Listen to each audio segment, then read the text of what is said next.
En mi caso lo que yo hago es que la parte histórica, los datos históricos comprobables, para mí son inamovibles y alrededor, en este caso, de la historia de Francisca de Pedraza, que es la historia que tenemos documentada, la historia es el primer divorcio documentado que tenemos en España, construí a otras dos amigas que van conviviendo con ella y van viviendo peripecias, dificultades en sus matrimonios y van compartiendo el paso de los años. A mí me parecía que era muy importante que Francisca se expresara con su propia voz.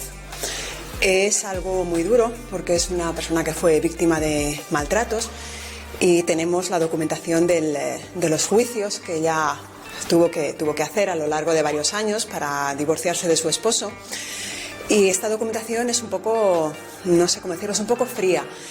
Y lo que yo quería era que esa misma historia se contara desde el punto de vista de la persona que está metida dentro de ella.